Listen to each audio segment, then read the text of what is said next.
novia fue sacada entre los esclavos. Tus siervos y doncellas la prepararon. Buenas noches, hermanos, bienvenidos a este discipulado del trazo del escriba. Quiero contarles que en esta oportunidad tenemos la bendición que están con nosotros acá en el estudio los pastores Estrada desde la República de Tecpan, Chimaltenango. Bienvenidos, hermanos. Gracias, pastor. Que desde ayer estamos compartiendo, ¿verdad? La alegría de ser hijos de Dios, consiervos, y hoy pues también que acá creo que el Señor nos va a bendecir con sus aportaciones e incluso preguntas si las hubiera. Amén. Y también le damos la bienvenida a nuestra hermana Elsie, la secretaria de acá del departamento de la iglesia. Qué bueno que estés con nosotros. Y a todos ustedes que desde casa o quizás algunos tal vez todavía en oficina, no sé, bienvenidos. Vamos a hacer una oración y vamos a pedir al Señor que nos conceda la revelación de la palabra para esta noche. Padre, en el nombre de Jesús, muchas gracias por permitirnos estar acá, reunidos, Señor, los que podemos estar presencialmente y también, Señor, con los que por el Espíritu, Señor, están ya en comunión con nosotros allá donde se encuentran. Te pedimos, Padre, que nos concedas un espíritu de revelación y de sabiduría para entender tu palabra y especialmente, Señor amado, en estos días finales, te rogamos que nos des el discernimiento de lo que estamos viendo, pero especialmente para que podamos comprender lo que tenemos que hacer. En el nombre de Jesús te lo pedimos y desde allá te damos gracias también y bendecimos en el nombre de Jesús a nuestros hermanos servidores que hoy en el área de producciones, Señor, están acá sirviéndote a ti para poder realizar este discipulado. En el nombre de Jesús, amén. Bueno. Vamos a continuar como lo habíamos anunciado en una tercera parte del tema, el entorno antes del retorno de Elías. Y me gustaría que me acompañaran a leer algunos versículos introductorios al mismo. Y así todos, con el favor del Señor, refresquemos de dónde surgió el rema, por qué, y avancemos entonces a ver el aspecto que en esta noche debemos platicar. Segundo libro de Reyes 2:11, si la hermana pastora nos hace el favor de leerlo. Y aconteció que mientras ellos iban andando y hablando, he aquí, apareció un carro de fuego y caballos de fuego que separó a los dos, y Elías subió al cielo en un torbellino. Amén. Anoche mismo, ¿verdad? Estuvimos platicando allá en la iglesia de Tecpan acerca de la dimensión del torbellino.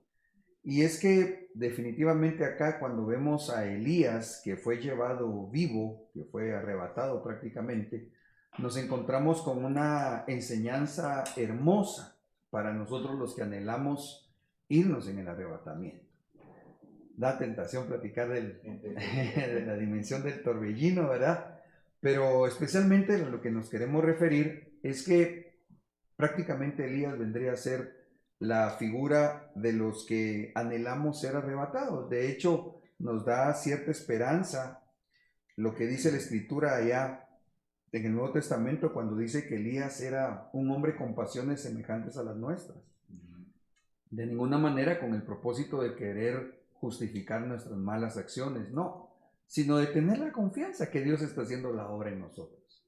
Que aunque guardamos nuestras distancias a aquel siervo de Dios, vemos como si la Biblia dice que tenía aquellas pasiones semejantes a las nuestras y que entró en un proceso de perfeccionamiento como Dios nos lleva hoy, encontramos características importantes en él para que así, en el nombre de Jesús, nosotros podamos comprender cómo debemos ir evolucionando en el crecimiento espiritual. Pero por otro lado, también lo vamos a ver en algunos versículos de la Escritura donde el Señor dejó profetizado que Elías tiene que regresar. Y esa profecía, de hecho, ya había sido dada desde el libro de Malaquías, muchísimos años antes que apareciera acá en la tierra el Señor Jesucristo. Estaba dada la profecía en Malaquías. Y el Señor nos deja ver, de esto creo que lo vimos hace 8 días, cómo la profecía bíblica tiene un pasado, un presente y un futuro profético.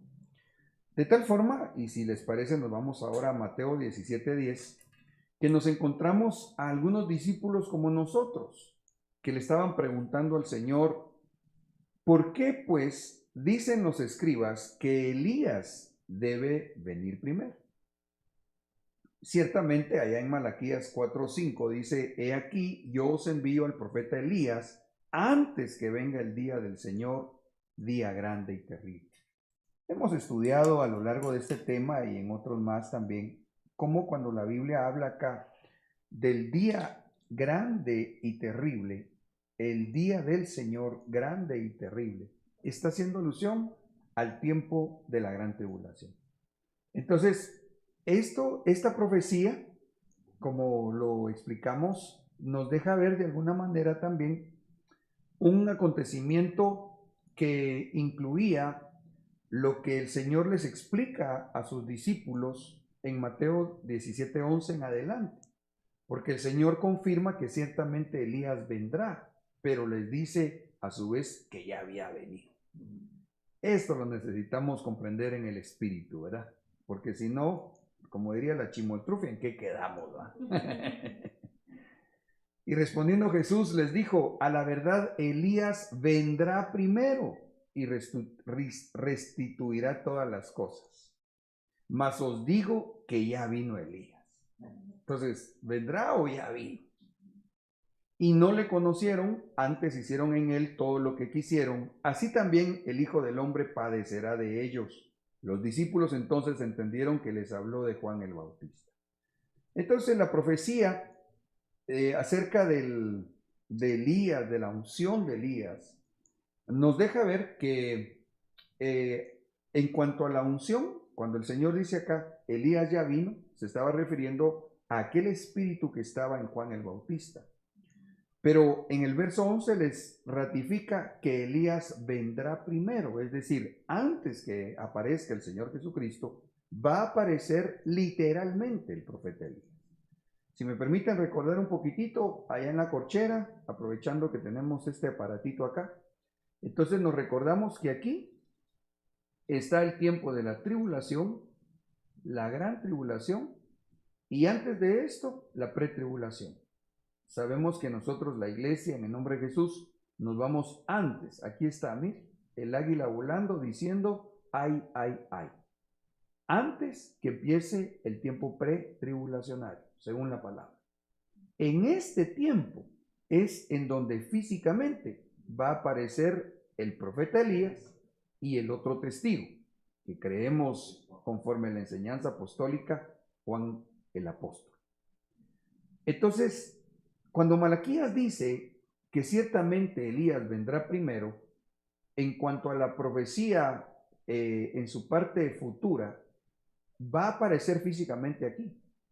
Pero antes que aparezca el Señor Jesucristo en este acontecimiento del arrebatamiento, es decir, en las nubes, donde aquí es sin santidad nadie verá al Señor, tendría que manifestarse el espíritu de Elías en todo este tiempo de la iglesia.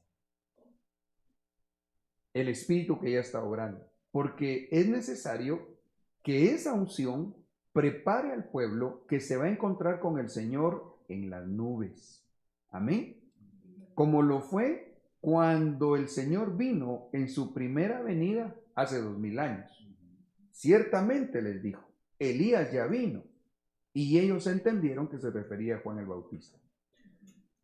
Ahí nosotros podemos ver cómo se manifiesta el entorno cuando aparece Elías. En este caso, la unción manifiesta en Juan el Bautista y apareció también el espíritu jezabélico. Eso es lo que especialmente me parece a mí nos deja ver como el contexto base de lo que estamos nosotros hoy, con el favor del Espíritu Santo, aprendiendo a discernir. Porque entonces cuando apareció el espíritu de Elías manifiesto en Juan el Bautista, también apareció el espíritu jezabélico, manifiesto en la hija de Herodías, creo yo, ¿verdad? Sí, porque ella fue la que pidió la cabeza. Exacto. Lo que había dicho la Jezabel física años atrás, ¿cómo es que dijo? Que así me hagan los dioses y aún me añadan. Si mañana, le dijo, a esta hora, prácticamente no te quito la cabeza. Entonces, lo que ella había dicho allá se cumplió cientos de años después. Cuando apareció el espíritu de Elías, apareció el espíritu jezabélico. Pero entonces, cuando nosotros vamos a ver la escritura, y quizá ya no voy a leer los textos para que el tiempo no nos avance, en Apocalipsis 11, 3 y 5 se habla de la aparición de los dos testigos, lo que ya explicamos aquí en la corchera, o lo recordamos. De tal forma que ahora en pantalla tenemos nuestro pergamino, el que está allá en forma de corcho, ¿verdad? Aquí lo vemos en pantalla, ustedes en casa lo pueden ver en su dispositivo. Y entonces aparece ahí la referencia de la pretribulación, que la anuncia el sonar de la quinta trompeta, la tribulación, sexta trompeta, y la gran tribulación, séptima trompeta. Consecuentemente, del tiempo final, donde se van a derramar las 7 copas, hacia la aproximación de nuestros días, entonces tendría que irse dando el sonar de las otras 4 trompetas. Aunado a esto, los juicios que actualmente ya nosotros literalmente estamos viendo. De los, por lo menos diría yo, los primeros 5 sellos, y que estamos a muy poco tiempo, me parece a mí, a la luz de la palabra, y esto lo he puesto bajo la autoridad de nuestro apóstol, en cuanto a que me parece que la iglesia entonces se va en el sonar de la cuarta trompeta, que vendría a coincidir ya en una alineación de los juicios del sexto sello. Ahora, ahí aparece entonces, si aquí es el arrebatamiento en la gráfica, que no dejé aquí puesta el águila, pero entonces aquí es el rapto. Se va a la iglesia y aparecen los dos testigos. O de repente, aún le demos la mano a Elías, entreguemos la estafeta, los siervos que estemos ahorita. Bueno, don Elías, mucho gusto saludarlo. Ahora nosotros nos vamos y le toca a usted continuar con el apóstol Juan esa tarea tan tremenda descrita en Apocalipsis, ¿verdad? Ahora, cuando vamos a ver entonces allá en el primer libro de Reyes 19, nos encontramos, y si quieren solo leo el verso 2, porque sí estoy un poquito inquieto con el tiempo para poder entrar a la puntual de esta parte del tema. Dice que estaba Jezabel, que le envió un mensajero a Elías y le dijo, que los dioses me castiguen sin piedad si mañana a esta hora no te he quitado la vida como tú se la quitaste a ellos. ¿Cómo se la había quitado Elías a los profetas? Los había matado a filo de espada, ¿verdad?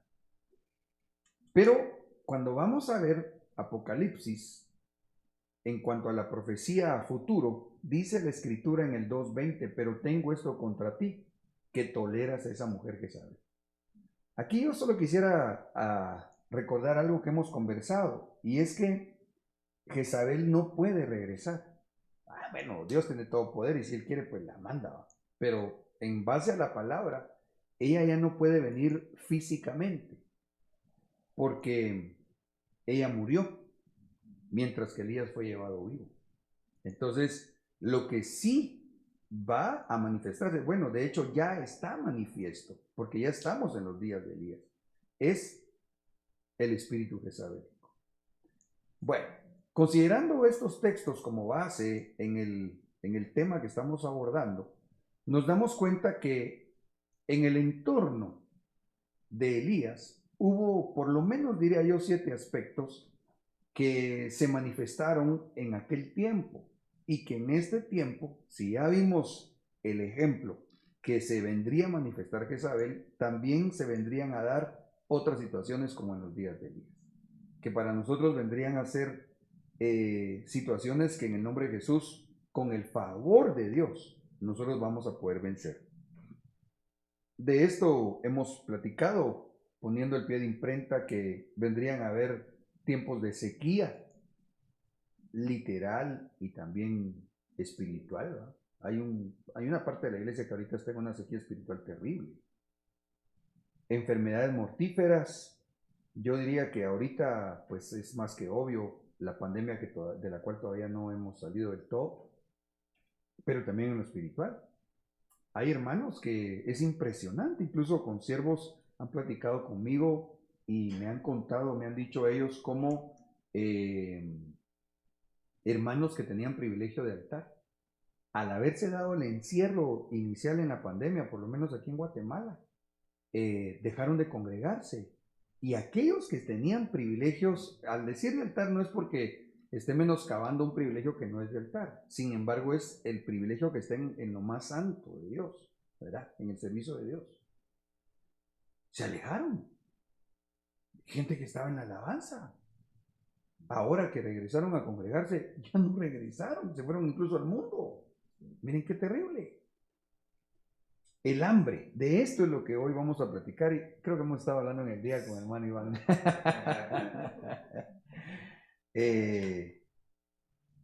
Y los demás aspectos que definitivamente, si Dios nos lo concede, vamos a platicar posteriormente. La persecución a la cristiandad, léase ministros y pueblo, el movimiento de apostasía que también ya se está viendo, el mover jezabélico, qué terrible eso, hermano. Los fenómenos atmosféricos incrementados en número y poder destructivo, así pasó también en los días de Elías. Y que todo esto vendría a crear una atmósfera de miedo, ¿verdad? En la gente del mundo y lamentablemente de alguna manera también se infiltraba en la iglesia. Pero en medio de toda esta situación, de ese caos que está en el mundo, nosotros sabemos que serán levantados los arrebatados. Aleluya. Bueno, no sé si vamos bien, si quieren aportar o preguntar algo. Solo me impresionó algo, tal vez regresando un poquito, en cuanto a lo de Juan el Bautista, que la mamá fue la que aconsejó, dice el versículo, a la mujer esta para que la mamá le... Obviamente que pienso yo que la mamá era la que tenía el espíritu más fuerte de Jezabel, digo. Sí, mira, cuando uno mira la historia bíblica, me parece que por lo menos hay 7 mujeres, Dalila, Atalía, no sé si la mamá era que se llamaba Herodías, algunos, la hija, creo que la escriben como Salomé, pero yo me fui a buscar un poquitito y el nombre en sí creo que no aparece, sino solo le dan ese nombre los historiadores. Como quiera que sea, sí, definitivamente había una manifestación del espíritu jezabelico en la mamá y que se lo trasladó a la hija. Y le dice, perdón, instruida, ¿no? Y pues es enseñada, se pone. Por la mamá para que... Porque dice, ella instruida primero por su madre, dice la palabra instruida es enseñar, ¿va? Wow. Cuando dice, va, toleras que ella enseña, ¿va? Sí, hay cosas que no se pueden tolerar ni en la iglesia, pero tampoco en la casa. Sí. Wow, qué tremendo. Porque recuerda que nuestro apóstol mencionó ese versículo donde dice que toleras a tu mujer, que en una versión dice... Sí, es cierto. Voy a ver si encontrara la versión y el verso.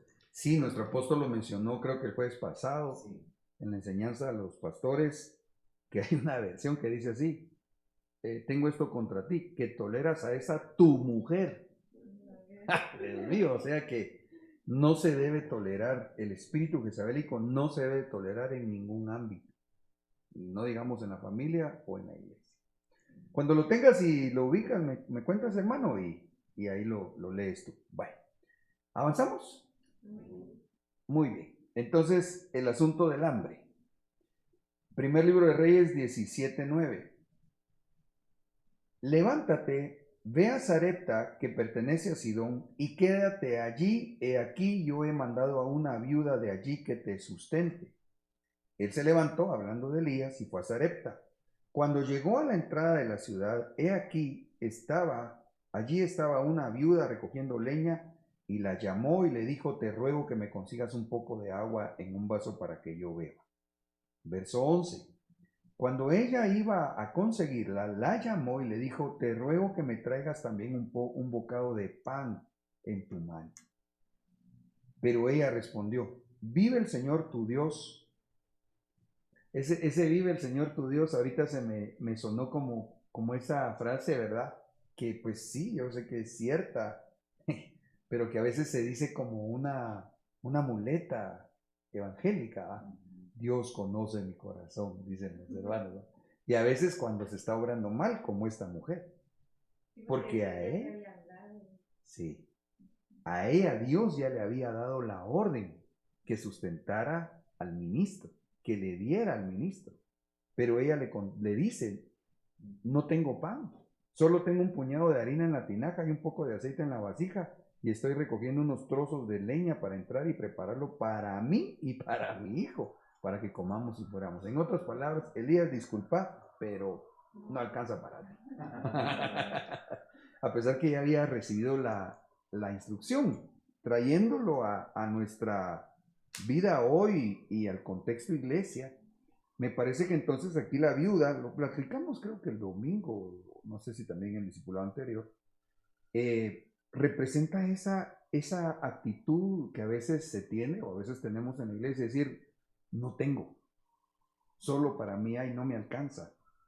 Cuando el Señor lo que desea, a través de que Él nos habla, así sea a través de la predicación, la enseñanza, la profecía, Él nos dice lo que tenemos que hacer. Es que, déjenme parafrasear un poquitito. Prácticamente Dios a ella ya le había dicho la estrategia para vencer el hambre, pero estaba preocupada de ver su entorno. Seguro que en el entorno de esta mujer no había subido la canasta básica. Entonces ella, al igual que los que le rodeaban, no tenían para comer casi o mucho. Pero Dios le había dado la estrategia. ¿Cuál era la estrategia? No vivas por vista, vive por fe. Dale la ofrenda a mi representante, estoy parafraseando, al siervo, y no te va a faltar en la casa. Sin embargo, ella, y eso es lo que yo quiero en el nombre de Jesús, amados, remarcar en sus corazones. Tenemos que vivir por fe, no por vista. Las estrategias que Dios nos da para vivir, y especialmente en el tiempo final, son espirituales. Nuestras armas no son terrenales, no son carnales. Entonces, más adelante creo que vamos a recordar el texto, pero volviendo entonces al entorno, había hambre en ese momento. ¿Y qué está pasando hoy? El hambre en el mundo. A mí me impresionó, y voy a tratar de ser un poco conciso y directo en estas noticias y algunas publicaciones. Creo que la mayoría son o fueron dadas por la ONU. Porque me impresionó cómo en el 2018 dice el enunciado: el hambre en el mundo sigue aumentando. Advierte un nuevo informe de la ONU. Eso fue en el 2018. 821 millones de personas padecen hambre y más de 150 millones de niños sufren retraso del crecimiento, lo que pone en peligro el objetivo de erradicar el hambre.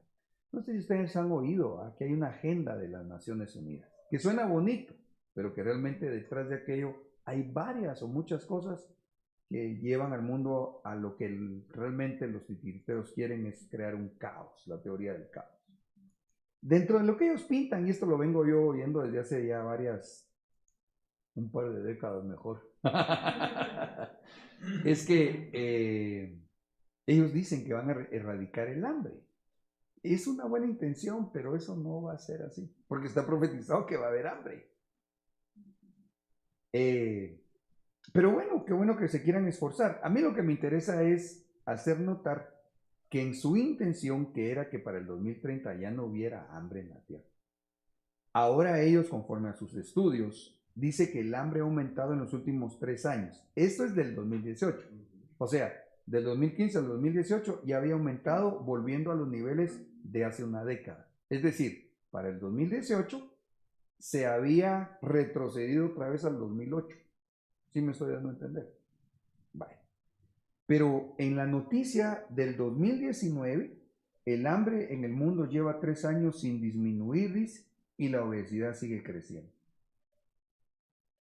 El hambre está aumentando en muchos países en los que el crecimiento económico está estancado, en particular en los países de ingresos medianos y en los que dependen en gran medida del comercio internacional de productos básicos. Leo la parte final. Las probabilidades de padecer inseguridad alimentaria son mayores para las mujeres que para los hombres en todos los continentes. Con la mayor diferencia, esto es lo que me llamó la atención, en América Latina. Ojo con esto, porque nosotros estamos ubicados en América Latina. Perdón, pastor, el asunto es que ellos para el 2018, según ellos planificaron en el 2008, ellos para el 2018 tendrían que haber avanzado en cuanto a combatir el hambre. Porque su proyección era que para el 2030 ya no había hambre, pero en lugar de avanzar, retrocedía. Exacto, retrocedió el mundo, ¿verdad? Retrocedió. Con sus buenas intenciones de ellos, pero en sí por la situación mundial. Pero para el 2019 fue más. Estamos hablando que en diciembre del 2019 empezó la pandemia. O sea, sin pandemia ya la cosa se estaba poniendo peor. Y en el 2021, esta noticia dice, según la FAO, el 8.9% de la población del mundo padece de hambre tras la pandemia. Veamos un poquito más de números. En 2020, 233 millones de personas sufrieron algún tipo de inseguridad alimentaria. El Banco Mundial estima 330 millones este año. O sea, en el 2020 cuantificaban 233 millones de personas sufriendo inseguridad alimentaria. Pero en un año casi se aumentó a 100 millones de personas más que viven en inseguridad alimentaria. O sea, gente que ya no va a tener que comer o no tiene que comer. Eso es cardíaco, hermano. Hay gente literalmente en el mundo que se está muriendo de hambre. Hay países, especialmente en África, donde es dramática la situación. El asunto es que en cuanto a estos porcentajes, el riesgo, ya se los voy a mostrar en una gráfica en breve, está latente ya en otros países del globo terráqueo, pero que incluye también Latinoamérica y, lastimosamente, en esos países especialmente señalados, Guatemala, Honduras y El Salvador. Dice la noticia esta: la cifra de personas con condiciones de subalimentación tuvo un aumento de entre 83 millones y 133 millones en el 2020. América Latina y el Caribe ha venido experimentando un aumento del hambre. Ojo con esto. América Latina y el Caribe ha venido experimentando un aumento del hambre en los últimos años y el número de personas subalimentadas incrementó en 9 millones entre 2015 y 2019.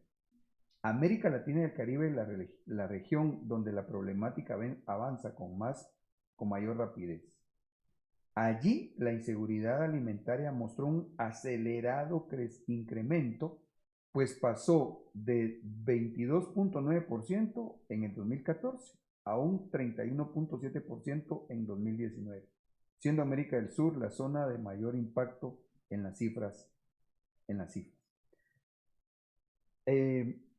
No sé si ¿tú investigaste esto?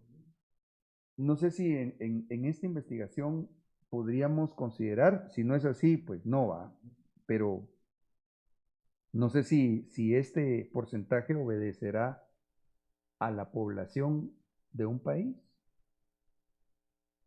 No, yo creo que es a toda la región. Ok. Bueno, el asunto es de que los porcentajes incrementaron. un 10% que implica más de 100 millones de personas. Pero ahora vean esta otra, esto fue en febrero del 2021, pero ahora en marzo del 2021, o sea, marzo, abril, mayo, junio, julio, hace 4 meses, más de 20 países sufrirán hambre aguda si no se les asiste con urgencia. O sea, hace 4 meses dijeron esto.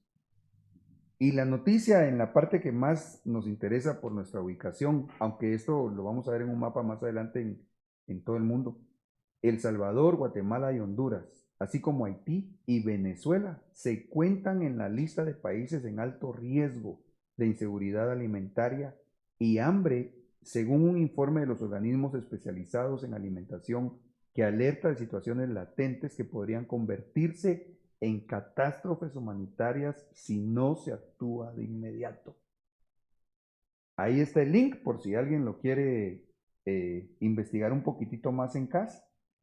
Pero es una realidad. Es que, miren, esto es como lo que se mira en cuanto a la enfermedad. Esta enfermedad, en cuanto a su letalidad, no es de las más letales. Sin embargo, es dramático porque se están muriendo personas en muy corto tiempo. Entonces eso hace que se vea más dramático y por supuesto lamentable. Pero hay gente que viendo lo que está pasando todavía piensa que es mentira. Yo me he encontrado todavía con personas que dicen que no es cierto el COVID. A pesar de que yo creo que de los que estamos acá, más yo creo que tú has tenido a alguien de tu familia que se ha contagiado, ¿sí? Tú no. Wow. Pero con excepción, yo creo que todos nosotros sí hemos tenido a alguien que se contagió y por gracia y misericordia, sé que de nosotros, de los que se contagiaron de nuestra familia, nadie partió. ¿Va? Pero yo sí tengo conocidos incluso que partieron por esa situación. ¿A dónde los quiero llevar? A que estaba profetizado y se está cumpliendo. Y nosotros vemos hoy por hoy estos porcentajes, que por gracia y misericordia, y de verdad, lo digo con humildad y dándole al Señor la gloria y nuestro agradecimiento, no tenemos nosotros este problema. Sin embargo, está. Y de alguna manera puede llegar a afectar en mayor o menor medida. Ahora, miremos esta gráfica. Esta es acerca de la inseguridad alimentaria en el mundo. El primer dato que aparece aquí es, permítame, en esta parte de acá, es cómo vino el incremento de lo que leímos, es decir, del 2014, cómo fue subiendo al 2019 la inseguridad alimentaria a nivel mundial. Luego, estos estudiosos, que aquí por cierto está el link, por si alguien lo quiere revisar, aparece en el caso de África, igual en aumento. De Asia, aumentó más o menos. En América Latina también aumentó bastante. Interesante que en América del Norte y en Europa sí lo lograron bajar. Ahora, si bien pues es importante conocerlo, quizá especialmente según donde uno esté ubicado, así es nuestro mayor interés. Estamos hablando de América Latina y el Caribe. Y cuando vamos a ver en un mapa mundi, un mapa de la inseguridad de alimentos aguda, ellos marcan estos como puntos rojos, marcan regiones de América Latina, de África y de Asia. Es aquí. Donde nos encontramos que aparece nuestra linda Guatelinda, ¿va? Y entonces ahí es lo que nos preocupa, ¿verdad? Bueno, que en realidad no debería preocuparnos sino realmente estar conscientes. Estar conscientes que hay una situación generalizada en el mundo que está afectando, pero que nosotros los hijos de Dios tenemos dado por Dios la salida en el nombre de Jesús. Bueno, hacia eso vamos. Entonces, aquí, miren ustedes, en el caso de América Latina, Padre Santo, aparece El Salvador, Guatemala y Honduras. Luego dice que Venezuela y Haití. Ahí es donde está el mayor riesgo en cuanto a problemas que allá decía, los ven con gran preocupación. Miren, más o menos 2003, no te voy a preguntar cuántos años tenías, pero estabas bien chiquita todavía. Más o menos. ya metí la pata. Pero nosotros estábamos adolescentes. Ya metí la pata también. Pero yo sí me recuerdo, yo recién había aceptado a mi Señor Jesucristo. Yo acepté al Señor Jesús el 14 de agosto del año de la cosecha 2001. Y en esos días, en Guatemala se estaba viviendo la hambruna, pero que de verdad conmovía a uno las entrañas de Camotán, Jocotán, allá en el Medio Oriente.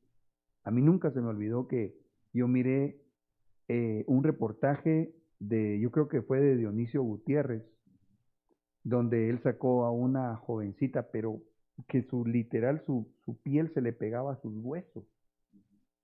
Y ella, cuando quiso llorar, ya no pudo sacar lágrimas, porque su cuerpo estaba tan deshidratado y tan desnutrido, que ya ni para eso tenía fuerza. Oh, a mí eso me golpeó mi corazón. Y recuerdo que, bueno, mejor no les sigo contando porque no es testimonio. Pero el asunto es que eso lo vivimos así en Guatemala. Y que también se vivió una crisis económica generalizada. Yo me recuerdo, por gracia de Dios había empezado ya mi empresa en el 98, creo yo, 98, 99, 2000, sí, pero del 2000 en adelante, yo me recuerdo que una escasez de trabajo terrible. ¿Tú te recuerdas también? Ahora, el asunto no es asustar a nadie, sino realmente discernir el tiempo, pero para saber en base a la palabra lo que tenemos que hacer. Perdón, pastor, un dato curioso que me sorprendió lo que usted decía que en Europa bajó. Empezando la pandemia, la esposa de mi compañero de trabajo le salió trabajo allá y se fue a encerrarse, ¿va? Le contrataron y se fue especialmente a España, pero dice que les iban a dejar a la puerta del apartamento comida. ¿Así? Una ración cada 15 días, digamos, para una quincena. ¿Pero por qué? Por la pandemia.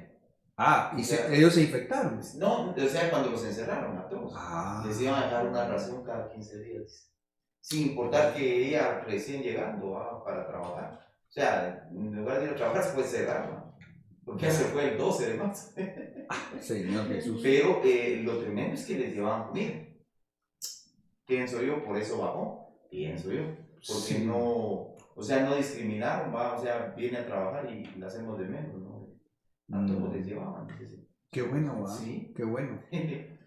El asunto es que, como para los que amamos al Señor, todas las cosas suceden para bien, tienen un propósito. Nos encontramos en Deuteronomio 8:3. Y te humilló y te dejó tener hambre. Fíjense qué tremendo. Y te humilló y te dejó tener hambre. Y te alimentó con el maná que no conocías, ni tus padres habían conocido, para hacerte entender que el hombre no solo vive de pan, sino que vive de todo lo que procede de la boca del Señor. Entonces esto es necesario, lastimosamente, porque hay tal vez alguna parte todavía quizá en nosotros, pero en parte de mucha gente de la cristiandad, que no viven conforme al rema continuo que Dios manda diariamente, al maná, porque no asimilan la promesa o ni siquiera lo buscan. Aquí dice Dios, te humilló y te dejó tener hambre, pero ¿cuál era el propósito? Que aprendamos a vivir de todo lo que procede de la boca de Dios. Entonces, ¿Por qué a veces aún hermanos pasan este tipo de pruebas o en medio de esa prueba generalizada padecen más? Porque Dios les quiere enseñar a aprender a depender de Él. Hermanos, por favor, en el nombre de Jesús, comprendamos, llegamos al tiempo final, no podemos vivir por vista, no pongas tu confianza en tu negocio, en tu empresa, en tu trabajo, por favor, pon tu confianza en Dios, en su palabra y asimilarla. ¿Y cómo se demuestra si se asimiló? Porque se lleva a la práctica. Estrategia para que no nos alcance el problema literal del hambre, que saciemos primero el hambre espiritual con el alimento que viene de parte de Dios. Por eso es que se cumple: bienaventurados los que hoy tienen hambre, porque mañana serán saciados. Lo que está diciendo el Señor es: si hoy buscan el alimento espiritual, van a ser saciados hoy, pero también mañana cuando haya hambre en el mundo.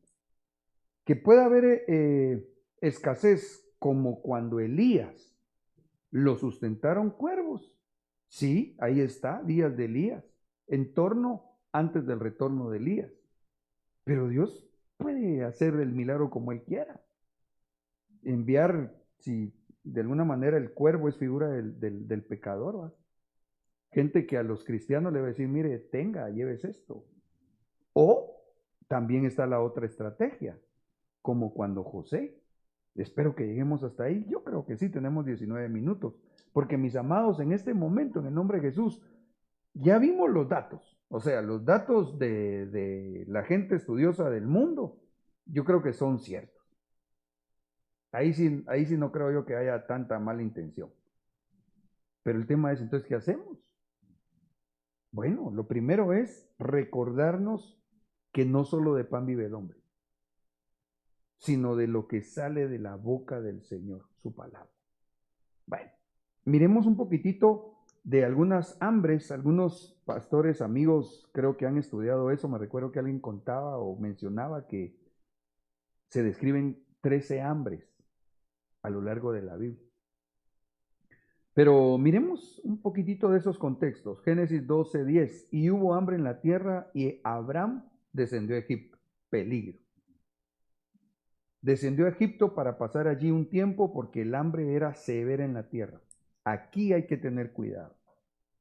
Si llega el tiempo de hambre, no hay que descender a Egipto. Claro. Fíjate que acá en la iglesia yo en un momento comprendí de parte del Señor que tenía que recordarle a los hermanos que no solo de pan vive el hombre, sino de toda palabra que sale de la boca de Dios. ¿Por qué? Porque como se dio la pandemia y ahí se dio también la bendición de Dios de dar ideas, ¿va? Algunos emprendieron nuevos negocios, otros lo que tenían lo modificaron, etc. Pero ¿qué pasó? Cuando ya pudimos regresar a congregarnos, algunos se habían acostumbrado a atender sus negocios y entonces se habían puesto en segundo plano el buscar a Dios. Gracias a Dios, diría yo que de las ovejitas que pastoreo, hasta donde yo sé, todos salieron de esa situación. Pero algunos, como vos decís, descendieron a Egipto y ahí se quedaron. Y es bien peligroso porque dice: y sucedió que cuando se acercaba a Egipto, dijo a Sarai su mujer: mira, sé que eres una mujer de hermoso parecer. Verso 13, di por favor que eres mi hermana, para que me vaya bien por causa tuya y para que yo viva gracias a ti. Paremos entonces. Peligro de uno, descender a Egipto, descender de su atmósfera espiritual. Otra, déjeme decir, bueno, hay que sé que está fallando una lucita ahí que molesta. Otra, que se puede caer en mentir con tal de conseguir una situación beneficiosa de Egipto. Entonces yo pregunto, si tenemos tan cerca la venida del Señor Jesucristo, estas son señales de que llegamos a los días finales. Digamos que descendieron de su nivel espiritual para ir a buscar la vida en el mundo, la provisión en Egipto. Y empezaron entonces, como en este caso, con todo respeto a Abraham, pero ahí sí metió gol, a decir mentiras. Ok. Digamos que sacian el hambre física, pero ¿y si el Señor viene mañana? ¿De qué sirve tener la barriga llena si se van a quedar a la tribulación? Ahora, yo creo que falta, no sé si bueno, esto por favor no digan que yo estoy poniendo fecha para la venida del Señor, pero a como se ve todo, llevándola a la luz de la palabra, nosotros creemos que el Señor no pasa el 2030 sin que Él vuelva.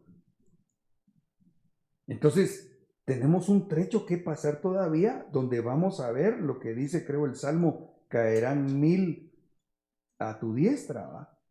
1000 a un lado y 10,000 a tu diestra, creo que dice. O sea, vamos a ver que mucha gente va a estar en problemas, mas a nosotros no llegará. O sea, nos falta caminar un trecho donde una de las cosas que vamos a tener que afrontar y vencer en el nombre de Jesús es el hambre. Pero aquí, vean pues, esta hambre fue en el tiempo de Abraham. Verso 19. Dice que ya le habla a Faraón y le dice: ¿por qué me dijiste que era tu hermana? Ya la he tomado por esposa. Mira, si es tu mujer, tómala y vete de aquí. Hermanos, qué tremendo, porque en esta Biblia BDP nos deja ver que el descenso de Abraham por el hambre física lo llevó a decir mentiras y a entregar a su esposa, a que ella cayera en un adulterio. Esto es como, podría decir, quienes descuidan a su familia, su relación por el trabajo. O sea, le ponen más importancia al estar trabajando, buscando lo económico, y dejan por un lado a su familia. Sí, claro. Mira, eso que tú mencionaste. ¿Acaso no es esa la idea, tal vez no al inicio con una mala intención, pero que termina volviéndose contraproducente, de aquellos que se casan, que tienen hijos, y que alguno de los dos se va a otro país porque van a buscar el sustento, entre comillas, para su familia? Paran divididos. Y mira que hasta en el mundo se han inventado una frase que dice que entonces se va uno para allá y después felices los cuatro, dicen. Sí, porque cuánta gente deja a su cónyuge, se va a otro país por ir a trabajar, allá se hace de otra mujer y aquí la mujer se hace de otro hombre. Al final terminan familias destruidas y generan problemas no solo para ellos, sino que de una vez les dan una mala herencia a sus hijos, porque es lo que vemos aquí. Esto lo vivió Abraham, pero oigan lo que dice Génesis 26:1. Y hubo hambre en la tierra, además del hambre anterior que había ocurrido durante los días de Abraham. Y se fue Isaac a Gerar a Abimelech, rey de los filisteos, y se le apareció el Señor y dijo: no desciendas a Egipto, quédate en la tierra que yo te diré. Años después, Isaac ni había nacido, porque todavía ya era Abraham. Incluso se entiende de alguna manera que probablemente la esterilidad de Sara se debió a que Dios, como tenía propósitos para Abraham y Sara y les había dado promesa, Dios no había permitido que Sara fuera estéril, porque esta solo es una pensada, pero como Abraham se la entregó a Faraón, entonces Dios le cerró el vientre a Sara para que la semilla de Faraón no engendrara en el vientre de la mujer a través de la cual Dios le quería levantar simiente a Abraham. Si se metió en lío, bueno, qué tremendo, ¿va? Porque Agar también era egipcia. Sí, era egipcio. Eso habría que estudiarlo, ¿va? A ver si no por descender a Egipto, ahí conoció a Agar. ¡Wow! Y se llevó un pedazo de Egipto, Abraham. Y después ocasionó un lío que a la fecha lo vemos en el mundo. La pelea entre los ismaelitas y los israelitas. Pero bueno, volvamos acá. Entonces, es impresionante ver cómo por el hambre física, Abraham desciende de su atmósfera espiritual, expone a su matrimonio, le abre la puerta a un espíritu de adulterio para que Sara cayera y Dios por misericordia de ahí lo saca. Pero años después, por el hambre Isaac se ve tentado. A él Dios le dice, no bajes a Egipto. Sin embargo, miren lo que hace Isaac. Reside en esta tierra y yo estaré contigo y te bendeciré, porque a ti y a tu descendencia daré todas estas tierras y confirmaré contigo el juramento que juré a tu padre Abraham. Habitó pues Isaac en Gerar. Y cuando los hombres de aquel lugar le preguntaron acerca de su mujer, él dijo, es mi hermana, porque tenía temor de decir, es mi mujer. ¿Y quién enseñó eso? El papá, aunque todavía no vivía Isaac. Porque pensaba, no sea que los hombres del lugar me maten por causa de Rebeca, pues es de hermosa apariencia. Lo mismo que pasó con Abraham.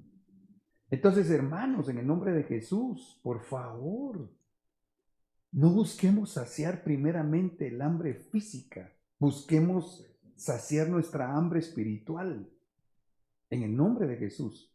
Y Dios se va a ocupar, como dice la palabra, buscad primeramente el reino de Dios y su justicia y todo lo demás será añadido. Así tenga que usar Dios cuervos para saciar, para alimentar. Ahora, tenemos unos minutitos todavía. Y es que hablamos de cómo Dios le mandó su provisión a Elías, ¿va? A través de cuervos. Pero vemos un ejemplo también, es decir, Elías con lo necesario. Pero cuando vemos el ejemplo de José había hambre, pero él tenía para darle incluso a los demás, ¿va? A mí me gusta más la forma como con José. Génesis 41:50. El punto es qué tenemos que hacer, ¿va? Y le nacieron a José 2 hijos antes de que llegaran los años de hambre, los que le dio a luz a Senat, hija de Potifera, sacerdote de On. Al primero lo llamó Manasés, porque dijo, Dios me ha hecho olvidar todos mis sufrimientos y a todos mis parientes. Al segundo lo llamó Efraín, porque dijo, Dios me ha hecho tener hijos en el país donde he sufrido. Entonces, como lo que nosotros ya vimos ahorita, en base a la palabra y al Santo Espíritu de Dios, estamos en los días de Elías. Hay hambre. ¿Qué tenemos que hacer? Estrategia que el Espíritu Santo nos dé. En el caso de José, dar fruto. Efraín significa fructífero. Pero dentro de estos frutos está también el de Manasés, figurado en que es hijo de José. Los hijos son fruto de sus padres. Y esto lo que significa o representa es olvidarnos de los sufrimientos y dice de los parientes, léase ancestros, léase vida vieja, vida pasada. ¿Cómo vamos a hacer para que el Señor nos conceda que cuando llegue hambre a nosotros no nos afecte? Dejando ya la vana manera de vivir y siendo fructíferos para el Señor. Mis amados, y ahorita, desde siempre, pero ahorita, bendito mi Señor, creería yo que los que estamos acá, con humildad podríamos decir, Dios ha sido bueno, es que de alguna manera cosechamos. Es decir, los que por gracia y misericordia somos hijos de Dios y servimos a Dios. Nosotros lo hemos visto, ¿verdad? Elsie, que es nuestra hermana acá, coordinadora de secretaría, tú has sido testigo. Hemos pasado, Padre Santo, hemos pasado ya el 1.5 años en pandemia y Dios nos ha proveído, no solo para nosotros, sino para dar algo al que ha tenido necesidad. Lo hemos vivido. Yo creo que es por misericordia de Dios, porque Dios nos ha puesto en su iglesia, dándonos la oportunidad de llevar fruto para su gloria. Dice la Biblia en Filipenses 3:13 y 14, hermanos, yo mismo no considero haberlo ya alcanzado, pero una cosa hago, olvidando lo que queda atrás y extendiéndome a lo que está adelante, prosigo hacia la meta para obtener el premio del supremo llamamiento de Dios en Cristo Jesús. Nosotros tenemos que tener puesta nuestra mirada en que Cristo viene pronto, en que hay un galardón. Y qué lindo que ayer el hermano Alonso nos compartía el rema. ¿Va? Qué tremendo cómo explicó. Fíjate, ayer estuvimos en Tecpan en el culto. Y uno de nuestros hermanos de allá ministró la ofrenda. Y así, mira, tan sencillo que lo expuso. Con el texto de Malaquías 3:8 en adelante. Dice que el devorador se come el galardón. Fíjate tú. Entonces yo me quedé asombrado porque prácticamente el no cumplir los principios, como los que dice la Biblia en Malaquías 3, va a hacer que la gente se quede en la tribulación, porque irse en el arrebatamiento es un galardón. Y ese galardón es el supremo llamamiento, ¿va? Diríamos nosotros, diría yo el supremo galardón. Pero mientras aquello llega, ¿cómo nos va a dejar Dios aquí abandonados? Entonces, estrategia para el tiempo final, yo diría también, uno, buscar la palabra en Deuteronomio, para que aprendas que el hombre, no solo de pan vive el hombre, sino de toda palabra que sale de la boca de Dios. Uno, dos, sirviendo. Tres, viviendo los principios bíblicos. Y Dios se va a encargar natural o sobrenaturalmente de la provisión. Dice el verso 54. Y comenzaron a venir los 7 años de hambre, tal como José había dicho. Entonces hubo hambre en todas las tierras, pero en toda la tierra de Egipto había pan. Pero que algo bien lindo. Porque ya en el problema había pan. Pero antes hubo grano. Y de todos los países venían a Egipto para comprar grano. Entonces, ¿qué tenía José? ¿Pan o grano? Pregunto. Él tenía grano. El grano representa varias cosas preciosas. Pero en este contexto diría yo promesas. Nosotros ahorita necesitamos llenar nuestros costales de las promesas de Dios. Porque cuando llegue el tiempo de hambre, a nosotros no nos va a faltar el grano que se va a convertir en pan. Y además vamos a tener no solo para nosotros, sino para darle a los que necesiten en el nombre de Jesús. Por eso es que aquí la estrategia es que hoy nosotros agarremos las promesas, pero no solamente el decir amén, aleluya, recibo. No, es que las promesas también se conquistan. Es que el grano, de alguna manera, viene a ser una consecuencia de una siembra, que también es grano. Pero digamos, se siembra un grano, una semilla de durazno. Se siembra, ¿sabes? Crece, da el fruto, pero trae grano, trae semilla otra vez, se entra en un círculo virtuoso. Entonces aquí José no solo tenía pan, él tenía grano, pero que se preparó tiempo antes de que llegara la necesidad. Y no daba pan porque a sus hermanos les dio grano. Fíjate qué lindo. A ellos no les dio pan, sino grano. Amén, Porque es cierto. se recuerda que él metió la copa. La copa y el dinero. Pero era grano, Sí. no era pamba. Porque no dice la Biblia en un canasto de pamba, sino en un saco. Sí, es cierto. Y bien tremendo, ¿va? Porque por otro lado ellos llevaban el dinero para comprar el grano. Esa es una figura preciosa, ya que lo menciona el pastor Iván, porque entonces ellos llevaban con qué invertir para comprar grano. Van y lo reciben. Y cuando se van, llevan el grano, pero además el dinero. ¿Qué representa? Es cuando nosotros invertimos en nuestra vida espiritual. Cuando nosotros agarramos nuestro dinero y vamos a buscar, espiritualmente hablando, el grano. Entonces, ¿qué te da Dios? Dios no solo te da el grano, no solo te da sus promesas, sino que además lo que invertiste para tu misma vida espiritual, Dios te lo envía de vuelta con el dinero que necesitas para lo que hay que cubrir en necesidades de la tierra. Aleluya. Perdón, 44:2. Y mi copa, la copa de plata, ponla en la boca del costal del menor, con el dinero de su grano. Ahí está. Por eso es importante que invirtamos primero en nuestra vida espiritual. Porque buscando al Señor, Él nos va a dar el grano de las promesas. Nosotros tenemos promesas. No he visto justo desamparado. Ay, pastor, pero mis hijos, dice que ya. Comprar sin dinero. Comprar sin dinero. No he visto justo desamparado. Viva justamente, pero de verdad con justicia, atendiendo primeramente a lo que Dios nos pide en el pacto. Entonces vive justamente. Sea justo donde se mueve. En su negocio del mercado, cómprese una pesa cabal, ¿va? Pues no será que eso nos pasó en la mañana con la pesa. Lo malo es que salimos, es que fíjate que fuimos a comprar una cosa en una, como farmacia, y había una pesa.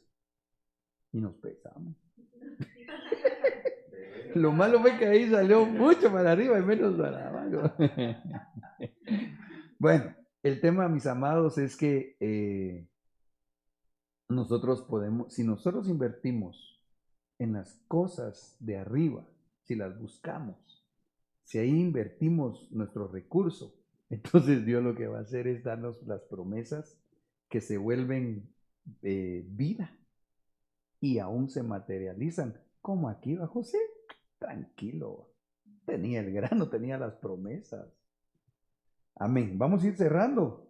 Creo que yo ya a la hora, hermana Prisi. ¿Ya? Ok. Génesis 45, 10 y 11. Y habitarás en la tierra de Gosén. Aleluya. Y estarás cerca de mí, tú y tus hijos y los hijos de tus hijos, tus ovejas y tus vacas y todo lo que tienes. Allí proveeré también para ti, pues aún quedan 5 años de hambre, para que no pases hambre tú, tu casa y todo lo que tienes. Por causa del tiempo, pues no podemos hablar de la atmósfera de Gosén, ¿va? Pero yo recuerdo que eso lo hablamos al inicio de la pandemia.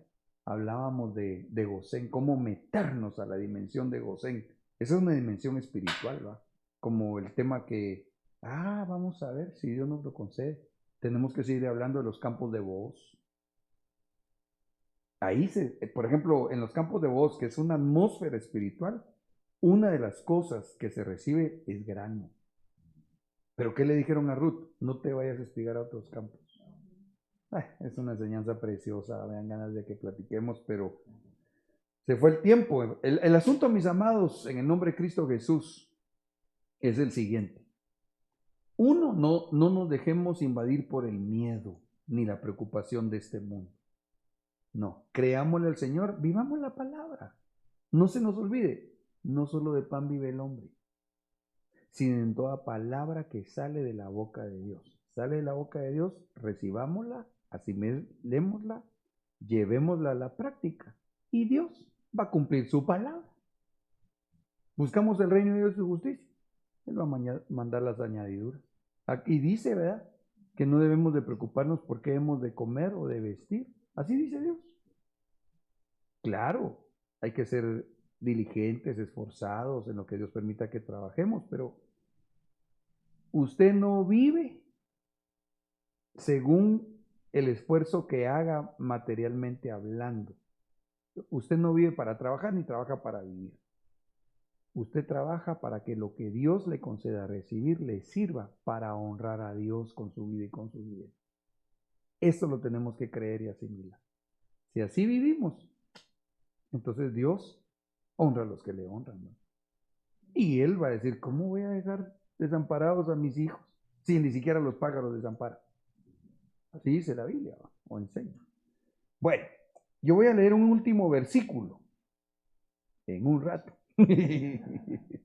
Pero ella respondió, vive el Señor tu Dios que no tengo pan, solo tengo un puñado de harina en la tinaja. Volví a la historia de Elías, ¿va?, y un poco de aceite en la vasija, y estoy recogiendo unos trozos de leña para entrar y prepararlo para mí, para mi hijo, para que comamos y muramos. Entonces Elías le dijo, no temas, ve, haz como has dicho, pero primero hazme una pequeña torta de eso y tráemela. Después harás para ti y para tu hijo. Oigan esto. Porque así dice el Señor Dios de Israel, no se acabará la harina en la tinaja, ni se agotará el aceite en la vasija, hasta el día en que el Señor mande lluvia sobre la faz de la tierra. Ahí le soltó la promesa, ¿va? Ahí le dio el grano. Pero después dice el cumplimiento. Entonces ella fue e hizo conforme a la palabra de Elías. Ella ahí vivió lo que leímos en Deuteronomio. ¿Va? Deuteronomio era no solo de pan vive el hombre, sino de toda palabra que sale de la boca de Dios. La palabra que salió de la boca de Dios, en este caso, la boca de Dios fue Elías. Y él se la dio, el verso 14. Le dio la promesa a ella. Ella accionó conforme a la palabra. Le dio primero a Elías. Y entonces después, verso 15, y la casa de ella comieron por muchos días. Voy a retroceder. Y ella, él y la casa de ella comieron por muchos días. En otras palabras, Dios le dio para ella, para su hijo y también para el ministro, para la obra. Ahí se puede ver de que cuando reconocemos que tenemos casa espiritual, reconocemos a nuestro ministro, que tenemos casa espiritual, cobertura, viene la provisión. Sí. Cuando no se tiene, es donde se pasa también la escasez. Ah, sí, sí. Mira, es triste que hay cristianos y peligroso que andan de campo en campo, o diríamos en buen champín, del tingo al tango, porque no tienen un voz que les diga, no espíen en otro campo.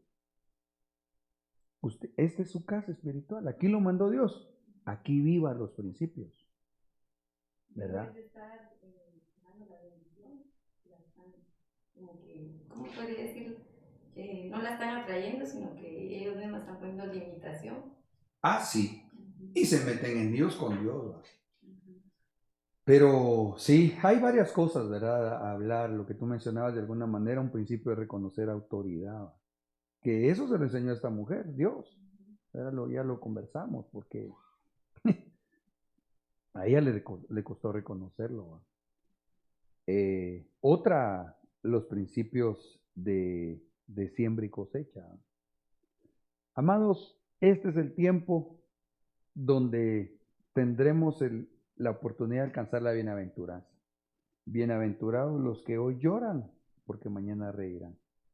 ¿Cómo así, pastor? Sí, llorar en la presencia de Dios. Deleitarnos, quebrantarnos delante de nuestro Señor. Mañana nos vamos a reír de lo que pasa en el mundo, no en tono de burla, sino que nos vamos a gozar de ver que Dios cumple sus promesas. Bienaventurado el que hoy tiene hambre, porque mañana será saciado. ¿Hambre de qué? De lo que no se mira. Porque cuando llega el hambre de lo que se ve, uno va a ser saciado. Amén. Hermano. Perdón, pastor, es que me impresionó en Mateo 4:2 cuando dice, y después de haber ayunado 40 días y 40 noches, entonces tuvo hambre. El Señor Jesús, ¿no? Qué lindo eso vos. Y acercándose el tentador le dijo, si eres hijo de Dios, di que esta piedra se convierta en pan. Pero él le respondió, escrito está, no solo de pan vivirá, ¿no? Sí. Y lo tremendo es que después pongamos, parafraseemos, después de haber buscado lo espiritual, él tuvo hambre de lo natural. Y en el contexto o textos paralelos dice que los ángeles llegaron a sustentar. ¡Ah, qué tremendo Pero eso! cuando él reprendió el ataque del enemigo, Sí. y eso es lo que mucha cristiandad no ha entendido, Uh-huh. que le da cabida a que el enemigo le diga, pues, y no que eres hijo de Dios, pues, si no te provee. Sí. Sí, pero hay que ver que estaba buscando el Hijo de Dios, ¿verdad? Estaba buscando lo espiritual, ¿no? Si estaba buscando lo espiritual, Dios no nos va a dejar avergonzados. No nos va a dejar. Nunca, jamás. Y ahí puede entrar también lo que es el misterio de la fe. Uh-huh. Por lo menos ahí, porque yo veía que la mujer al principio decía que ella solo tenía para su hijo, para él. Y cuando le habló y le dijo que hiciera, ella actuó también. Yo lo veo así, actuó con fe. Sí. Porque hizo lo que, a pesar de que ella en un momento tal vez dudó, dijo, pero que solo tengo, ¿qué voy a hacer? Pero ella actuó y el Señor se lo devolvió. Sí, sí. Costó poquito, ¿va? Sí. Pero al final obedeció, ¿va? Y tuvo fe. Y después la recompensa. Aprovechamos que él sí aporte algo al final y ya oro y nos vamos. Yo tenía acá una notación de que lo mismo que decía hermana Cari, que ahorita pues la fe a muchos les está faltando. La fe, el enemigo la está atacando bastante y abriendo los ojos, poniendo a todos, ¿verdad? del mundo, todo lo que está pasando de que aquí escasez, que aquí enfermedad, que aquí esto, y muchos están así viendo, y ya no están viendo al Señor. Sí, están bajando su mirada. Eso es peligroso. Por eso, mis amados, en el nombre de Jesús les recuerdo y les pido que por favor no dejemos de oír la palabra, porque la fe viene como consecuencia del oír el rema de Dios. Así vamos a estar con el escudo bien afilado, bien ungido. Y Dios va a cumplir sus promesas. Amén. Oramos, ¿les parece? Padre, muchas gracias por esta noche tan especial. Gracias por darnos esa palabra, Señor, que sale de tu boca y que nosotros, Señor, la atesoramos, papá, porque sabemos en el nombre de Jesús que las cosas que se ven, tú las haces de las que no se miran. Creemos, amado Dios, que tú nos estás enseñando a discernir el tiempo, pero también, Señor, a hacer lo que tenemos que hacer. Bendigo a mis hermanos que están acá presencialmente en este estudio y a aquellos que amablemente han sintonizado esta enseñanza a través de los medios de comunicación.